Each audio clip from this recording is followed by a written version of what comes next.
नमस्कार, इस समय आप देख रहे हैं news in India. News in India में आपका स्वागत है। आइए नजर डालते हैं आज की कुछ खास खबरों पर।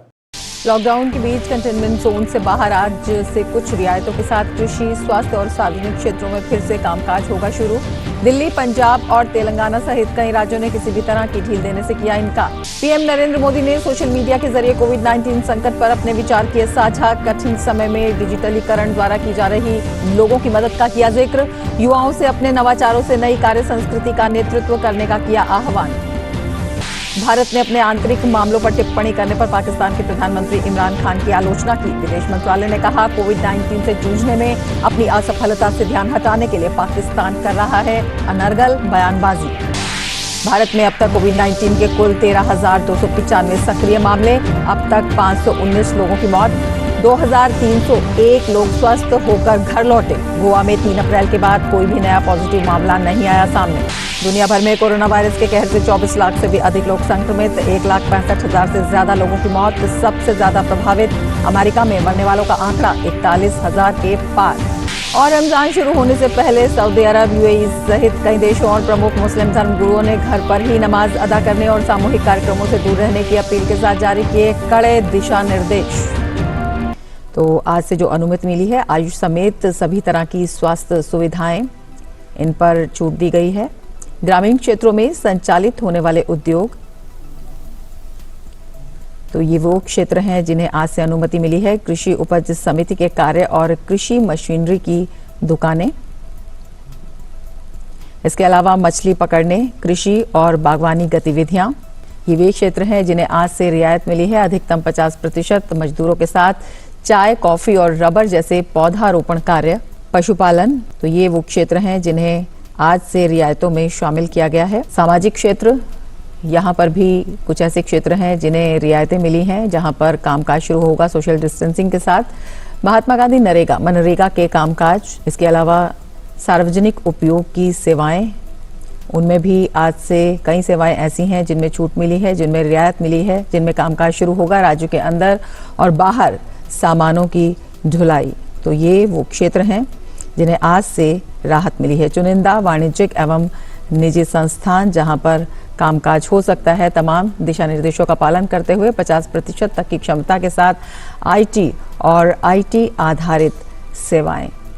इसके अलावा electrician, IT repairs, plumbers, motor mechanics और कारपेंटर्स आदि की सेवाएं, ये भी आज से जारी रहेंगी दिशा निर्देशों के साथ। सरकारी और निजी क्षेत्र के चुनिंदा उद्योग, औद्योगिक संस्थान, वहां पर भी कामकाज, निर्माण के चुनिंदा काम, वहां पर भी कामकाज शुरू होगा, लेकिन विभिन्न दिशा निर्देशों के साथ। इसके अलावा मेडिकल, पशु चिकित्सा और अनिवार्य वस्तुओं की ढुलाई समेत आपातकालीन सेवाओं के लिए निजी वाहनों का संचालन, छूट की श्रेणी वाले लोगों को कार्यस्थल पर जाने की अनुमति, लेकिन सामाजिक दूरी बनाते हुए। तो ये वो क्षेत्र हैं जिन्हें आज से अनुमति मिली है। आज से कई राज्यों में लॉकडाउन में कुछ रियायतें मिलने जा रही हैं, लेकिन तेलंगाना, पंजाब और दिल्ली ने कोई भी ढील न देने का फैसला किया है। तेलंगाना के मुख्यमंत्री के चंद्रशेखर राव ने कैबिनेट में लॉकडाउन को 7 मई तक बढ़ाने का प्रस्ताव रखा, जिसे मंत्रिमंडल ने पास कर दिया। वहीं पंजाब सरकार ने लॉकडाउन में छूट देने का निर्णय वापस ले लिया है। राज्य में सिर्फ गेहूं खरीद का कार्य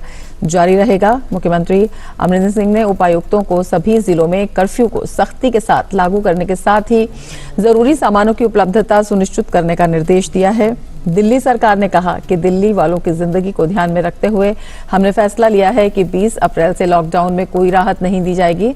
हम विशेषज्ञों के साथ 27 अप्रैल को एक समीक्षा बैठक करेंगे। तो 3 राज्यों में छूट नहीं है और इसके अलावा कई राज्यों में, कई क्षेत्रों में छूट दी गई है विभिन्न दिशा निर्देशों के साथ। प्रधानमंत्री नरेंद्र मोदी लगातार न सिर्फ कोरोना महामारी को लेकर सारी स्थिति की खुद मॉनिटरिंग कर रहे हैं, बल्कि बड़े और अहम फैसलों के जरिए देश को इस चुनौती से निकालने में लगे हैं।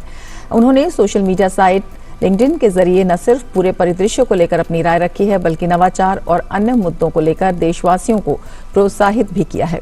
वर्क फ्रॉम होम के इस दौर में प्रधानमंत्री ने लोगों से अपनी सेहत का ख्याल रखने के लिए भी कहा।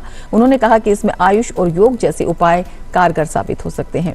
लोगों से उन्होंने एक बार फिर आरोग्य सेतु ऐप को डाउनलोड करने की अपील की।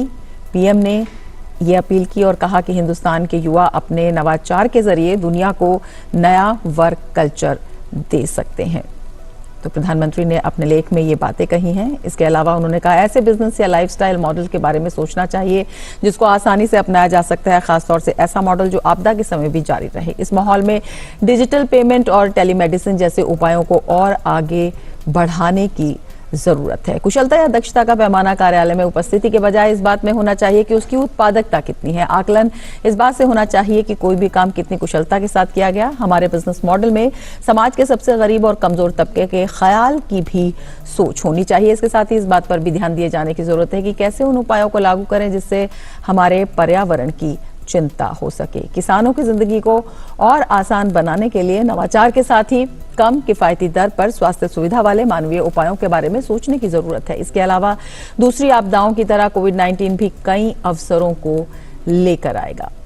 हमें ये सोचने की जरूरत है कि महामारी के बाद किस तरह के नए अवसर आ सकते हैं और उसमें हम अपने स्किल और क्षमताओं का इस्तेमाल कैसे कर सकते हैं। हमारे सभी कामों में एकता और भाईचारे को आगे बढ़ाने वाली सोच होनी चाहिए।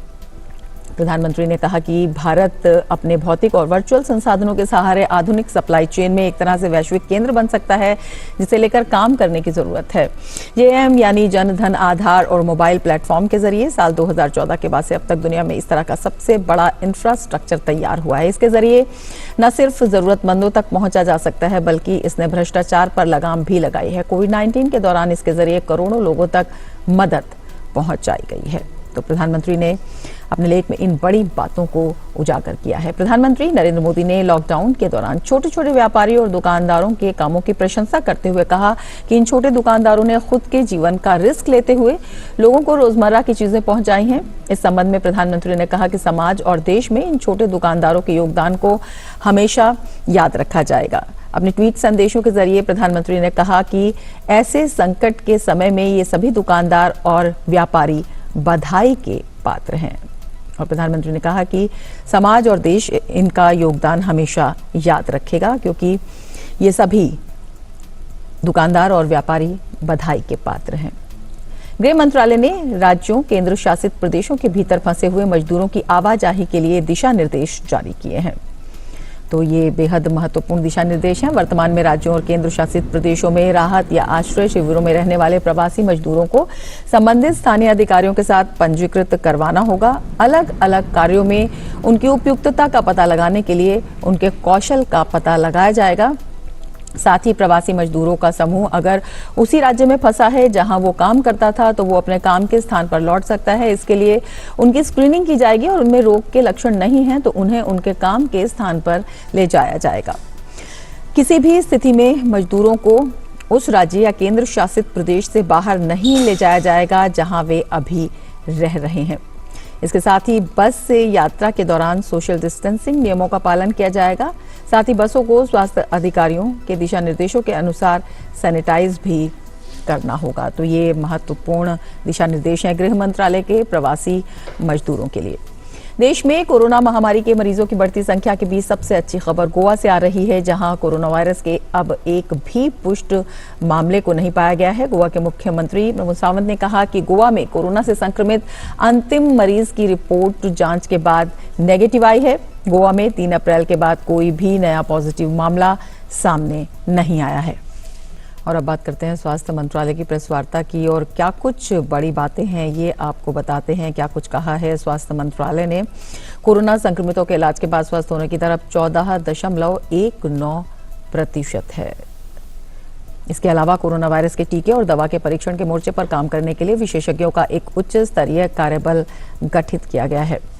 कोविड-19 के खिलाफ टीका बनाने के लिए जैव प्रौद्योगिकी विभाग को केंद्रीय समन्वय एजेंसी नियुक्त किया गया है। स्वास्थ्य मंत्रालय की प्रेस कॉन्फ्रेंस की ये बड़ी बातें हैं। कोरोना वायरस के संक्रमण के परीक्षण के लिए अब तक 3,86,791 सैंपल्स का परीक्षण हो चुका है। संक्रमण की अधिकता वाले हॉटस्पॉट्स इलाकों में निषिद्ध क्षेत्र आंशिक छूट के दायरे में नहीं होंगे, उन्हें छूट के दायरे में नहीं रखा गया। इन इलाकों में लॉकडाउन के नियमों का सख्ती से पालन अनवरत जारी रहेगा। इसके साथ ही वैक्सीन और ड्रग टेस्टिंग से संबंधित साइंस के फ्रंटियर्स पर काम करने के लिए आज एक हाई लेवल टास्क फोर्स का गठन किया गया है। इसके को चेयर मेंबर नीति आयोग और principal scientific adviser to government हैं। इसके अलावा इसमें AYUSH, ICMR, department of science and technology, biotechnology, CSIR, DRDO, director general of health services और ड्रग कंट्रोलर भी इसके मेंबर्स हैं। इस टास्क फोर्स का मुख्य उद्देश्य अकेडमिया, इंडस्ट्री और जो इंटरनेशनल एफर्ट्स हो रहे हैं उनको इनेबल करना, उनको फर्दर स्पीड अप करना है। इसके तहत डिपार्टमेंट ऑफ बायोटेक्नोलॉजी को एक सेंट्रल कोऑर्डिनेशन एजेंसी बनाया गया है वैक्सीन डेवलपमेंट के लिए, जिसका मेजर एफर्ट्स होगा to identify pathways for vaccine development, जिसके तहत फर्दर हम एफर्ट्स करेंगे कि एक डायनेमिक लिस्ट बनाई जाए नेशनल और इंटरनेशनल एफर्ट्स के लिए जो वैक्सीन डेवलपमेंट पर काम कर रहे हैं, उनकी प्रोग्रेस को मॉनिटर किया जाए और साथ में गवर्नमेंट लेवल पर रिक्वायर्ड फैसिलिटेशन प्रोवाइड किया जाए। साथ ही इस टास्क फोर्स के तहत clinical cohorts which will be focusing on long-term follow-up of people for having better understanding of disease and its management, उस पर भी काम होगा। इसके तहत फर्दर हम बायोस्पेसिमेंस भी कलेक्ट करेंगे जो कि हमारा एक बेसिस बनेंगे फर्दर ड्रग और वैक्सीन ट्रायल्स के लिए। यह हमारे जो सैंपल टेस्टिंग प्रोटोकॉल है उससे अलग एक कार्य होगा।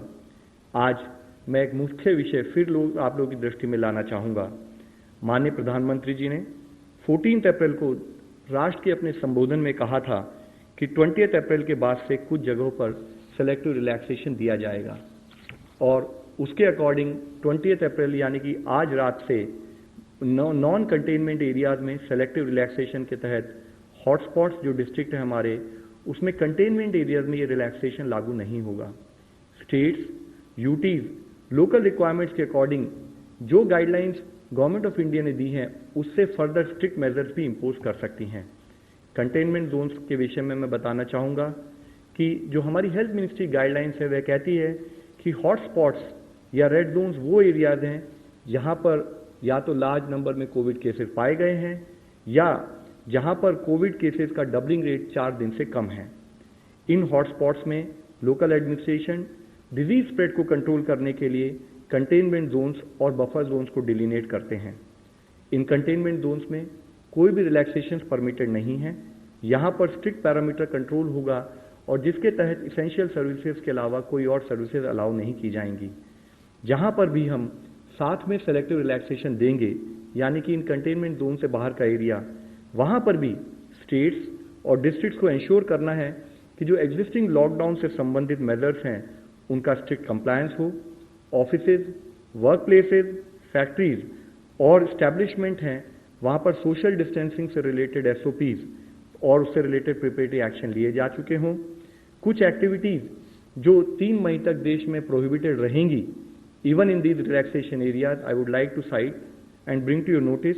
दे are primarily passenger traffic movement by air, rail, road, except जहाँ पर कि वहाँ पर उनको एग्जम्प्ट किया गया हो, एजुकेशनल और उससे related institutions, industrial, commercial activities और hospitality services unless and till they are specifically exempted. साथ ही cinema halls, malls, shopping complexes, entertainment parks etcetera, social, political, cultural, religious, entertainment और एकेडमिक और साथ में स्पोर्ट्स गैदरिंग भी ये उस समय पर प्रोहिबिटेड रहेंगे 3 मई तक। रिलीजियस प्लेसेज और प्लेसेज ऑफ वर्शिप और रिलीजियस कॉन्ग्रीगेशंस भी हमने रिक्वेस्ट की है कि वह जो हैं प्रोहिबिटेड रहें। Taxis including autos and cycle rickshaws और कैब एग्रीगेटर्स भी प्रोहिबिटेड कैटेगरी में आते हैं। हमने कुछ एक्टिविटीज़ को रिलैक्सेशन दी है और जिसका बेसिक पर्पज़ है कि एग्रीकल्चर और रिलेटेड एक्टिविटीज़ फुली फंक्शनल हों, देश की रूरल इकॉनमी फंक्शन कर सके, डेली वेज अर्नर्स और बाकी लोगों के लिए एम्प्लॉयमेंट अपॉर्चुनिटीज़ को मॉनिटर किया जा सके, हेल्थ सर्विसेज फंक्शनल रहें, supply chain of essential goods बनी रहे। हमारा एफर्ट है कि हम धीरे धीरे नॉर्मलसी को रिस्टोर करें ताकि यह इंश्योर किया जा सके कि जान भी है, जहान भी है। लेकिन हमें सतर्क रहना होगा कि हम किसी भी तरीके से इसमें फेल ना हो। कोविड-19 के कंटेनमेंट से रिलेटेड हमारे एफर्ट्स में एक दूसरा चैलेंज है कि जब हम रिस्टोर कर रहे हैं सर्विसेज को तो हमसे कोई गलती ना हो। मैं पुनः दोहराना चाहूँगा कि हम सबको मिलकर लड़ने वाली लड़ाई है, इसमें हम सब एक साथ शामिल हैं। हम सभी को रिक्वायर्ड प्रिकॉशन लेने की ज़रूरत है। इसके लिए सोशल डिस्टेंसिंग का हर तरह से पालन हो। जहाँ रिलैक्सेशन दिया गया है वहाँ 100% ये एफर्ट होना है कि वो सिचुएशन को मेंटेन रखें, केसेस को बढ़ने ना दें। आप सब लोगों की नॉलेज में है कि जो रेड जोन और कंटेनमेंट जोन का जो ये क्राइटेरिया है, ये एक रोलिंग क्राइटेरिया है और अगर इन जगह पर भी केसेस आए तो उनको रेड जोन और कंटेनमेंट जोन का पार्ट बनाया जा सकता है। जो कंटेनमेंट जोन्स हैं वहाँ पर स्ट्रिक्ट लॉकडाउन मेजर जो हम इम्प्लीमेंट करेंगे उनके द्वारा हम एक्सपेक्ट करते हैं कि सबके कोऑपरेशन से नॉर्मल से रिस्टोर की जा सकती है। रिलैक्सेशन एरियाज जैसे मैंने पहले भी आपको बताया है वहाँ पर भी सोशल डिस्टेंसिंग के सभी SOPs का पालन करना चाहिए, इंश्योर करना चाहिए कि हम रिक्वायर्ड SOPs को फॉलोअप करें।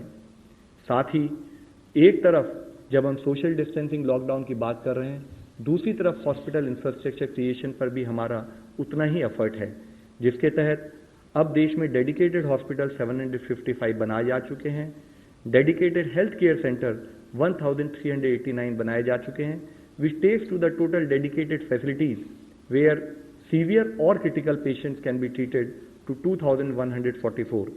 इसी संबंध में किए एफर्ट्स के तहत मैं आप लोगों की दृष्टि में लाना चाहूँगा कि कैसे कर्नाटका में विक्टोरिया हॉस्पिटल को एक डेडिकेटेड हॉस्पिटल के रूप में कन्वर्ट किया गया है। तो ये महत्वपूर्ण बातें स्वास्थ्य मंत्रालय की प्रेस कॉन्फ्रेंस की। उधर वित्त मंत्रालय ने कोविड-19 लॉकडाउन के दौरान सार्वजनिक वित्तीय प्रबंधन प्रणाली के माध्यम से 16.1 करोड़ लाभार्थियों के बैंक खातों में 36,659 करोड़ रुपए सीधे भेजे हैं। प्रधानमंत्री गरीब कल्याण योजना पैकेज के तहत घोषित किए गए नकद लाभ को भी प्रत्यक्ष लाभ अंतरण का उपयोग कर भेजा जा रहा है। इसके तहत प्रत्येक महिला जनधन खाताधारकों के खाते में 500 रुपए भेजे गए। 13 अप्रैल 2020 तक 19.86 करोड़ महिला लाभार्थियों के बीच 9,990 करोड़ रुपए का वितरण हुआ।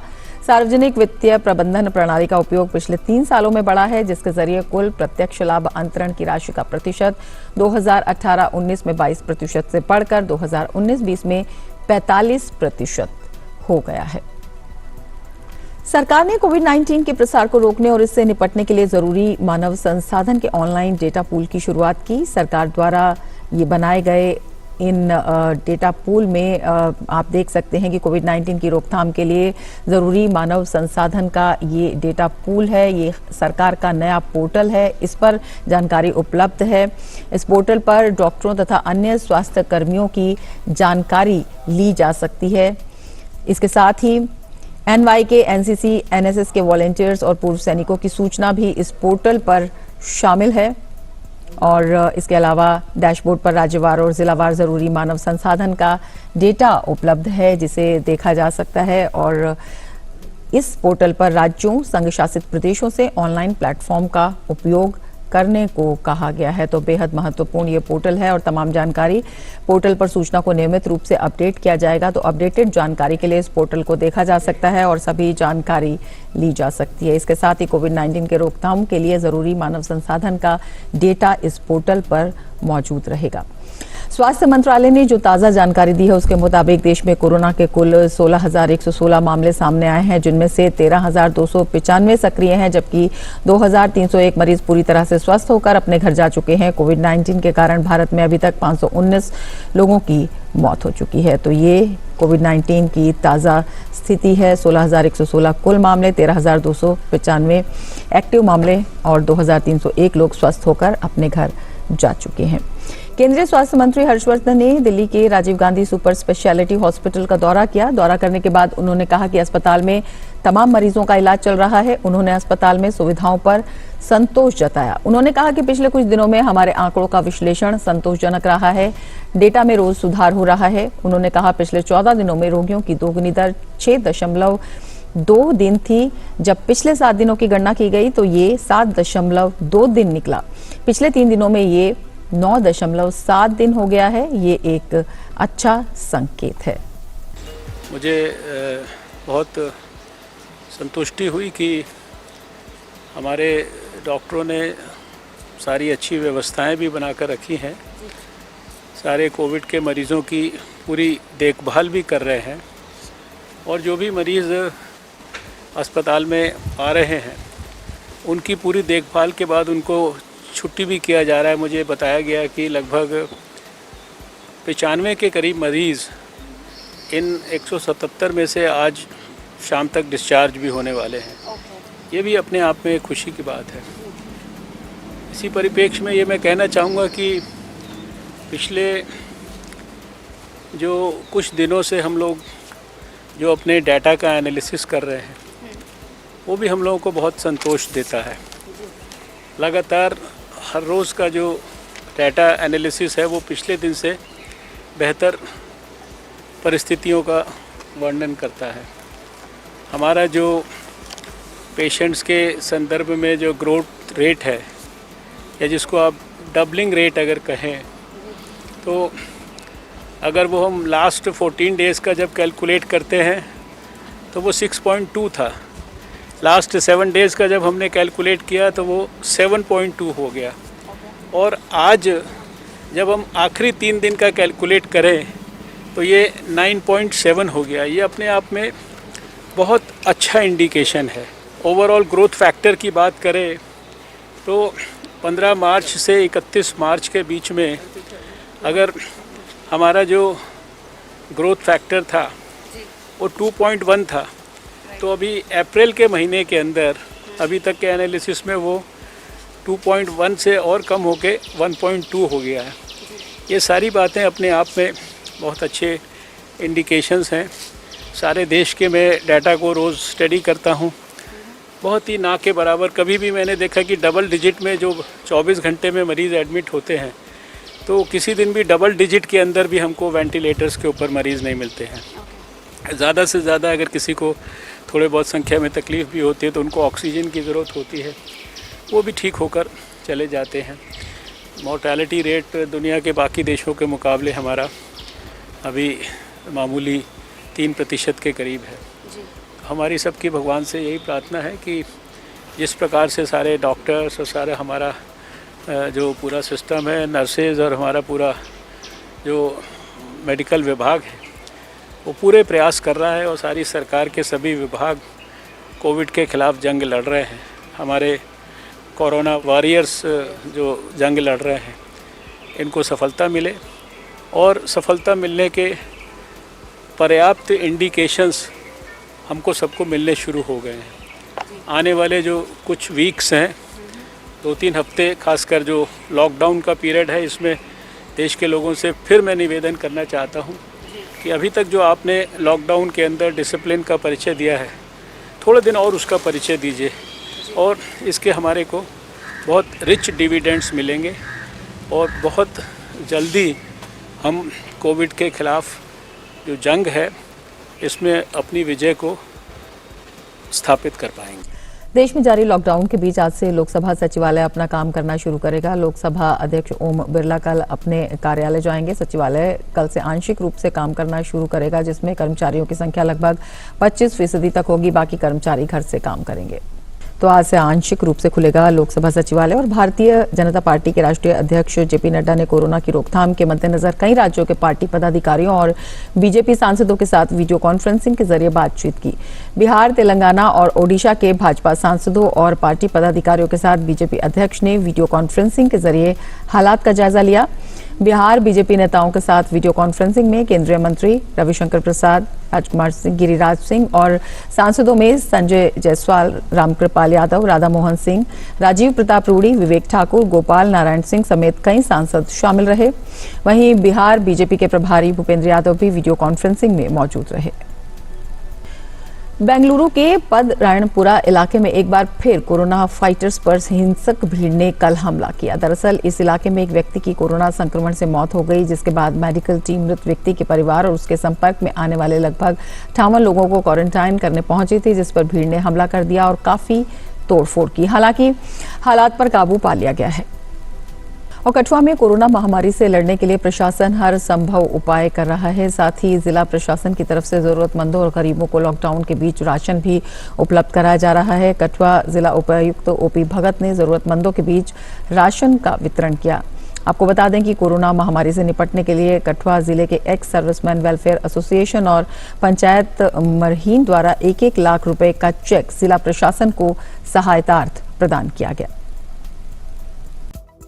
पीएम नरेंद्र मोदी ने सोशल मीडिया साइट लिंक्डइन पर एक बार फिर से लोगों को संबोधित किया है। आपको बता दें कि उन्होंने लिंक्डइन पे लिखा कि सदी के तीसरे दशक की शुरुआत बड़ी उथल-पुथल के साथ हुई है। कोविड-19 ने अनेक अवरोध खड़े कर दिए हैं। ऐसे में वक्त की मांग है कि कोरोना काल को अवसर माना जाए और जीवन शैली और बिजनेस के नए मॉडलों के बारे में सोचा जाए, जिसे अपनाना सरल और सहज हो। उन्होंने कहा कि भारत को कोविड-19 के कठिन समय में सिर्फ तालमेल बिठाने से ज्यादा इस महामारी के बाद आने वाले दौर के लिए भी तैयार रहना चाहिए। नए माहौल में ढल रहे लोगों को रचनात्मक तरीके से कारोबार करने के नए तौर तरीकों को खोजने की जरूरत है। उन्होंने इसके लिए अनुकूलता, एडॉप्टेबिलिटी, कार्यदक्षता, एफिशिएंसी, समावेशी, इंक्लूसिविटी, अवसर, अपॉर्चुनिटी और सार्वभौमिकता, यूनिवर्सलिज्म के पहलुओं पर काम करने के लिए कहा। उन्होंने इन बिंदुओं को सामान्य स्थिति की नई परिभाषा का वॉवेल यानी कि AEIOU कहा। पीएम ने कहा कि मैं खुद बदलावों को अपना रहा हूं। मंत्रियों के साथ ज्यादातर बैठकें वीडियो कॉन्फ्रेंसिंग के जरिए हो रही हैं। कामकाजी क्षेत्र में डिजिटल तौर तरीके आजकल महत्वपूर्ण हो गए हैं। उन्होंने कहा, शिक्षा के क्षेत्र में सरकार ने छात्रों और शिक्षकों की मदद से दीक्षा पोर्टल, स्वयं ई-पाठशाला जैसी लर्निंग के लिए प्लेटफॉर्म शुरू किए हैं। उन्होंने कहा कि भविष्य में भी दुकानें सोशल डिस्टेंसिंग का पालन करते हुए चालू होंगी। उन्होंने संकट की इस घड़ी में योगदान के लिए सभी दुकानदारों और व्यापारियों को बधाई का पात्र बताया। कोरोना वायरस महामारी के चलते 24 मार्च को प्रधानमंत्री नरेंद्र मोदी ने 21 दिन के राष्ट्रव्यापी लॉकडाउन की घोषणा की थी, जिसके बाद राष्ट्रीय राजमार्गों पर भी टोल वसूली बंद हो गई थी। लेकिन प्रधानमंत्री नरेंद्र मोदी द्वारा इस लॉकडाउन को 3 मई तक बढ़ा देने की घोषणा के बाद सरकार ने लॉकडाउन में राजमार्गों को खोलने की आंशिक अनुमति दे दी है। इसी के साथ ही राष्ट्रीय राजमार्गों पर टोल वसूली आज से फिर से शुरू हो गई है। इसके साथ ही तमिलनाडु, महाराष्ट्र, हरियाणा आदि के राजमार्गों को खोल दिया गया है और इसी के साथ ही टोल वसूली भी शुरू हो गई है। कोरोना वायरस संक्रमण के चलते 23 मार्च को किए गए लॉकडाउन में अब 20 अप्रैल से राहत दी जा रही है। इसी क्रम में national highway authority of India के राजमार्ग शुरू हो चुके हैं। आपको बता दें कि 20 अप्रैल से पहले ही टोल बूथ पर सैनिटाइजेशन का काम शुरू हो चुका था। वहां काम करने वाले लोगों को मास्क, हैंड सैनिटाइजर और ग्लव्स उपलब्ध कराए गए हैं। सोशल डिस्टेंसिंग का भी ख्याल रखा जाएगा। आपको बता दें कि कई टोल प्लाजाओं पर बढ़ी हुई दरों के साथ वसूली की जाएगी।